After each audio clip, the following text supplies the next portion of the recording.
My name is Akpabio. I'm here with Kanyon Sayers-Roods. Kanyon Sayers-Roods, I should say. Kanyon is a local Indigenous activist for truth and history, and we're here to talk about truth, elements of truth and history, how to be a good advocate, and how people are addressing that today. So, Kanyon, welcome. Thank you. I'm so very glad to be here. So I understand that you're a member of the Ohlone tribe. I am a member of the Indian Canyon Mutsun Band of Costano and Ohlone people. I am an Ohlone activist, yes. And that you also have a native name that you go by as well. Yes. How I would introduce myself in a general setting, I would say Kanrakat Kanyon Coyote Woman Sayers-Roods. And I would say Mishmin Tuhis, good day, and that is in the Mutsun Ohlone language. My native name is Coyote Woman, and in the Chumash language, Hahashkani is the female Coyote Woman, because Hahashka is coyote and Nik. So Coyote Woman is a name given to me by an elder. And coyote in many California Native stories has a unique history, and I always share that in my bio. And coyote is a trickster, a storyteller, a being who sometimes teaches people what not to do by doing it. Mm-hmm. And in my life, I have always been an individual who loves philosophy. I'm a critical thinker. I sometimes haphazardly jump into things quickly, or sometimes I take a step back, or I'll fight for the underdog even if I don't believe in the underdog. And it's because it's the matter of perspective.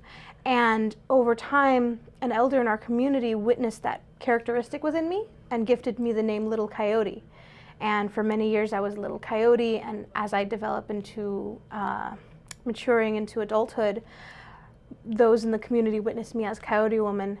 And yeah, in many California Native stories, coyote isn't always looked at as, oh no, bad energy, or everyone go follow. So coyote is a being that sometimes remains on the edge, can work with groups well, can be independent and solo, can be a fool and definitely reap the benefits, reap the punishments and the benefits of the bad behavior, and that shares lessons to let the people know what not to do. And then times, even in emergency, that coyote will find the answer, and the people will be like, are you sure? Are you sure? Well, we don't have any other choice, and ta-da, coyote pulls through. And so it's never one thing like stay away or totally lean on. Be wary, be attentive, and I've always been that type of personality. That's amazing. So I was going to, do you have a specific story about how you might embody that name? Oh, well, one, I talk to coyotes in nature. Oh, so okay. I as a kid, my mom called me a kitten hunter because we had feral cats, and the way you get a mother cat to tell you where her babies are, because she will never lead you to them if you're following her, you have to act like a kitten. And so I hide my mouth and I go, and then the mother will come towards me like, where's my baby? Then she's like, oh, and I cover my mouth so she doesn't know I'm doing it. And she's like, she'll go back to her litter and find out, 1, 2, 3, oh, they're all here. Wait a second. And then she'll find that I'm already like, haha, no more feral cats. And so over the years, I would just interact with nature. So I make cricket noises. And then coyote, I yip and yap like coyote. And the elder who called me Little Coyote, he was a storyteller. And there's a story that's known way up in the Pitt River territory. He's not a Pitt River native. He does not like that term. But I cannot say his tribal name. But there's a creation story around coyote and silver-tail fox and how the world came to be. And silver-tail fox made things really, really easy, and made acorn trees short and acorns huge, and coyotes coming behind him like, no. We'll make a whole bunch of seeds on this acorn tree, but we'll make it tall and make the acorn small. And so it kind of like went around ruining all the beautiful work, but it is how things came to be to this day, so we appreciate that. And yeah, I kind of do stuff like that in my life. Well, that sounds like that works out well. Yeah. So I understand that you, well, first thing I want to say is the person who gave you your native name is a storyteller, but you are quite a storyteller as well. So I understand that you were recently involved with an event called Regenicon. Yes. And can you tell me what that event is? Before I was invited to it, I never knew what it was. And so it's off the energies of regeneration, regenerative and restorative methodologies. Okay. So regenerative strategies for a sustainable world, I believe is their tagline. I was invited by the founder of SOCAP. His name is eluding me at this moment in time, but the founder of SOCAP. And he also works at the Impact Hub in San Francisco. His name. What is SOCAP? SOCAP is I didn't know what that was either before I went. I'm kind of invading these spaces. I'm kind of Columbusing these spaces. No. And anti-Columbusing these spaces. Right. Yeah. I'm discovering it, rediscovering it, and re-indigenizing it. Bringing it back all. Yeah, and decolonizing. Yeah. So Regenicon was a gathering where many people of many venues and methodologies, so let's say economy, restorative and regenerative justice, urban strategies, development strategies, economic strategies, business models, any way that we can work with our environments so we don't engage in it in an industrial capitalistic fashion where it disconnects us. And so it's everywhere. There is connection in every way. So there were people there who worked in the pharmaceutical industry caring about with how they test their products and how it needs to be conscious and cohesive of better practices and management, or how wellness, the mind, and wellness is not just a medicinal practice, but a interpersonal and communication practice. Then it went to urban strategies in recognizing what gentrification is and how we can't be displacing the local peoples, and then talking about socioeconomic disparities, and it hit it talked about food wellness and life ways, and encouraging of going more local, sustainable, seasonal. So it touched on every topic, and what they recognize is, with their efforts of maintaining equality and equity of the people, that some of these practices have been time-tested and ongoing. So when there were some people who were from the permaculture realm of conversations, they recognized that indigenous peoples have been permaculture and ecologist masters for thousands of years. And then when we recognize how many of us come from different nations, different territories. Here in California, there are in excess of 200 languages, and just between San Francisco and Monterey, 8 different dialects. So how did we communicate with each other? How did we interact?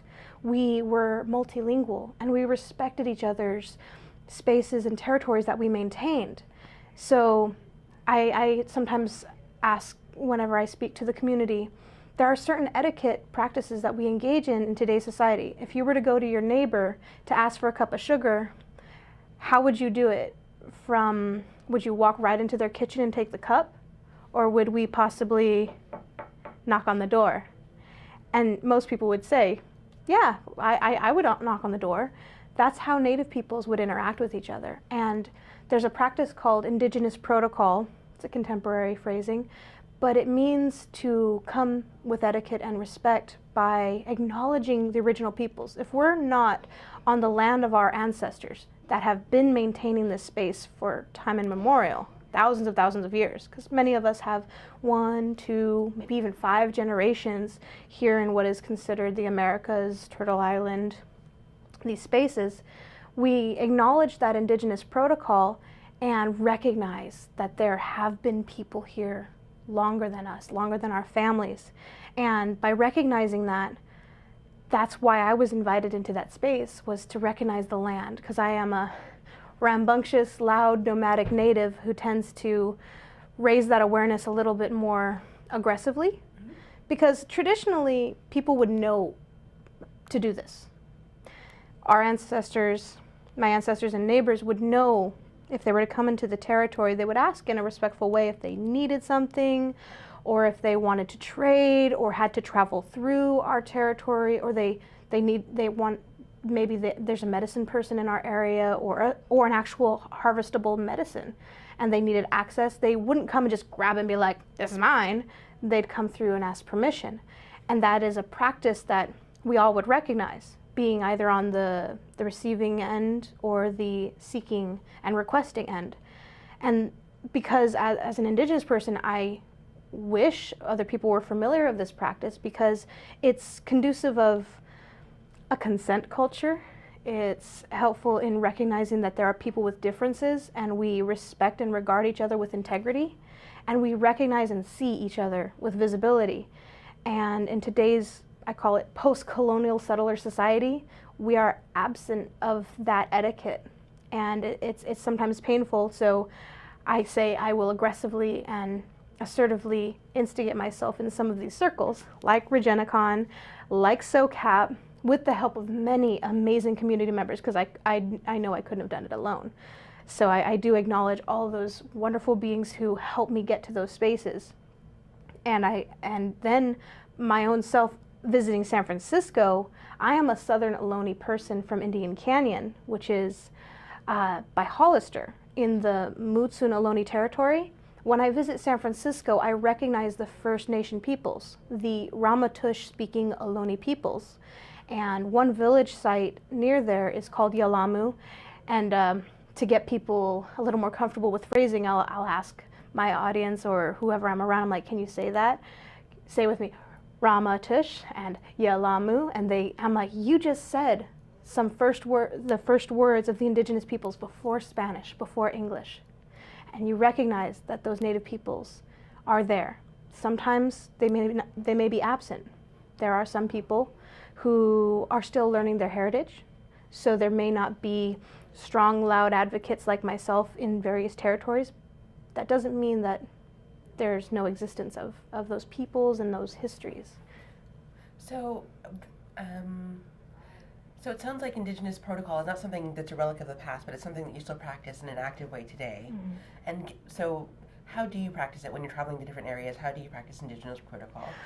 As best as possible by becoming more familiar with the history of the land and of the peoples. And sometimes it is hard. It's really hard because some things are not always Googleable, or you say First Nations peoples or Indigenous peoples. But I'm so excited. There is a website that there's a few efforts that other nations have been doing to recognize this. And one of them is native-land.ca. Native Land CA is recognizing and honoring native land. So I believe they have an interactive map that you put in your zip code, and it finds some people have been putting data in there and continue to do so, because it does need some updating, and they even acknowledge it. They have a pop-up saying, we've gotten a lot of feedback, we're working on it. And they are raising awareness of, there's this thing called land acknowledgments, which is like Indigenous Protocol, acknowledging a part of the protocol. And land acknowledgments is acknowledging the land, acknowledging the Indigenous peoples who have been stewards of the land. If they're present, or if just some of the history is present, we need to acknowledge that and heighten that visibility and awareness. And so I believe that it's even trending as a hashtag honor native land. And I'm excited about that because it shows that there are people who are being advocates for truth in history. And it's so very important. And it's just one step towards those protocols. And it's seeking permission to be in those spaces, to take advantage of what is present there, and then to give visibility to the local perspectives and engage them with a consent, an opportunity to consent in that interaction by saying it's possible to be there, and then they can say yes or no. So when people choose to engage in those ways, what does that mean? What does that mean, and how does that feel? It feels empowering. It feels like reconciliation. It feels like respect. I actually am still feeling a happy feeling from just coming from an interaction like that. I was just at San Francisco at the DeYoung Museum, and I've been there a few times, and that's in Ramaytush Ohlone territory, and the chairman of the Ramaytush Association invited me, saying he couldn't physically be there. Would I be there for that interaction and that ceremony? And I said, with your permission, of course. and that gave me the consent to be there, which is so very important, because I wouldn't do it like, I'm allowed to speak for the people without that regard. So already I'm engaging in that protocol. And it was a repatriation of Te Papa Maori artifacts. So the DeYoung Museum had artifacts of the Maori people, and they were repatriating them. And so many times we think, oh, something's available to us to be shown or shared, and some people don't know where it came from. I think you might recognize one of the scenes from Black Panther, when one of the individuals was in the museum. And yep, and the interaction was how someone was proud to present this piece of art and media to the public as if it were something to be praised, and another individual who's like, who are you to take this away from its culture and present it, like at what authority? And that was quite similar, and I really loved witnessing the interaction with these diplomats and respected people of the community, because they have been working on repatriation for years, and they were so articulate and beautiful in the way they did it, because they spoke to the artifacts in their language, they sang to them, interacted with them, they held a protocol of integrity, letting us know, please no food, water near, we're going to interact this way. They cued us in, and then we were able to celebrate that reconnection. And in all reality of me thinking, if it were in a time where all of us were still hurt and in grief with that colonial trauma, it would be like, how dare you have these pieces and put them on display? It's about freaking time you're giving it back. Who are you to be in charge of this? They were so amazingly respectful, saying, this is a bond. This is an opportunity to create community. We have this connection overseas, no matter how far or distant our ancestral pieces are. There's never been a severed connection. It's just sharing, and it's time that we reconnect and it comes back home. And we thank you, and we recognize the native peoples of this land, and we recognize the hosts and carekeepers of DeYoung, and thank them for holding these items with respect and regard in the energy of presenting them to the public for education. And we are so very appreciative that this opportunity to reconnect and bring them home is of utmost importance. And we're thankful that this interaction can transpire. And I was like, oh, you guys are good. Wow. Like, because there are times where I myself as a Native person have this internal angst and frustration with some of mainstream society, being that people are so absent-minded of certain interactions and they don't know any better. And I myself am still healing some of these traumas, that why do I have to be the calm diplomatic one and be respectful when they themselves can't even conduct themselves with respect, integrity, or even sensitivity? But I realize people don't know. And if I just come at them in an angry, upset fashion, we might just be combative, and not that much good can come of it. But if I come from a standpoint of, I want to share perspective, and I want to share some of my experiences and certain things, I find I can interact with people on a respectful fashion to the point where they themselves can come to a conclusion. Wow, this is necessary, or I think I have someone you should meet, or you should speak to my classroom, or any interaction of potential progressive, forward thinking, and just interactive responsibility in interacting with our community, understanding that yes, we have differences, we can celebrate those differences, and yes, there are many things that we can unite together. And I always try and remind people of that, because it's okay to be different. It's okay to have ourselves conduct ourselves differently. That's why we should be celebrating each other. And we all should recognize we are people of this world. We are people of this community. We need to work together because this is all we have. So we can operate on those multiple paradigms and respect each other with regard and sensitivity and just respect. As a person who grew up in the Bay Area and as a person who talks to nature, how do you feel about the way that the Bay Area has evolved? Just over the course of your lifetime. Amazingly. I know for a fact I talk differently than I did 5 years ago, 10 years ago. I've learned so much, and it's through many other people.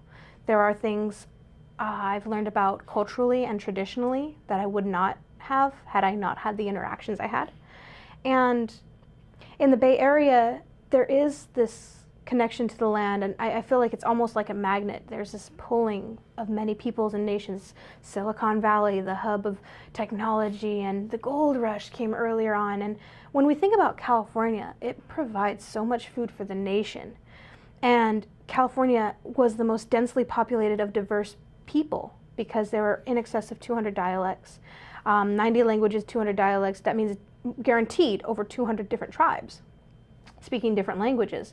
And how we all interacted, because many people who have read history books learn about the Indian Wars and survival, and then they're like, well, you Indians or you Native Americans fought and had wars too, and you did this and you did that. It's like, not the way we're familiar with.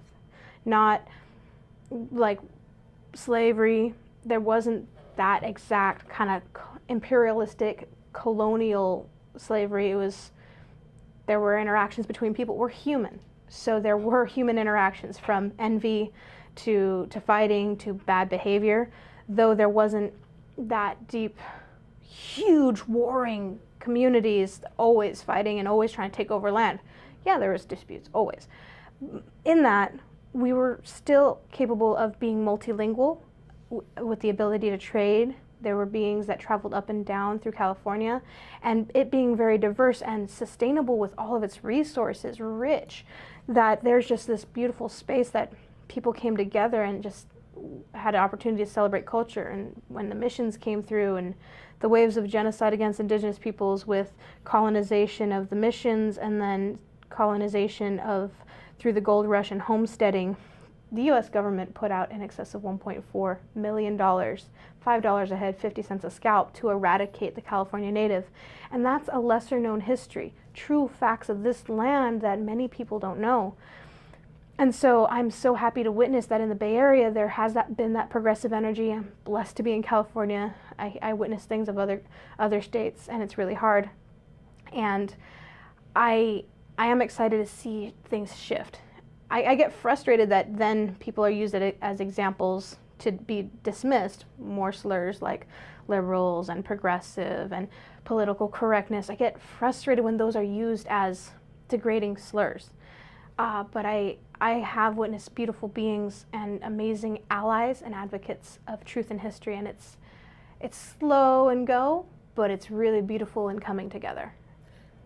And so, speaking as a person who's an advocate for truth and history, and as a person who, again, is very connected to the land, very happy to live in California, but also wants people to have a better understanding of what the true history of California is, what, in 5 seconds or less, what do you want people to know? That as Indigenous peoples know truth and history and are learning and reconnecting to culture themselves, that all of us as people of this world are responsible for our own education, and I would encourage them to go research about the land that they are living on, the resources they are benefiting from, and the colonial contact that they may be unfamiliar with, and just honor truth and history of the spaces and places that we occupy in today's post-colonial settler society. And then do you have a website, or do you have any resources that you might suggest for people to learn more about? IndianCanyonLife.org is one website that I maintain. And then pretty much you can just Google my name or just Kanyon Coyote Woman. And that's Kanyon with a K, Coyote Woman. I occupy the greater portion of the first few pages of Google, and I'm a social media marketer. So accessing those spaces, I dominantly operate on Facebook, Instagram, and I always encourage people to interact, ask questions, shoot a message, and be responsible for our education, learn about these spaces and places and histories. Actually, I do have a question about how do you feel that social media is affecting the ability to kind of get out the history that you feel is so important for people to know about? It's so very important. It's an amazing interaction, and it can be detrimental because from fake news to people with alternative agendas, it can be dangerous. And so finding citable sources, respectable sources, and also not just seeking one.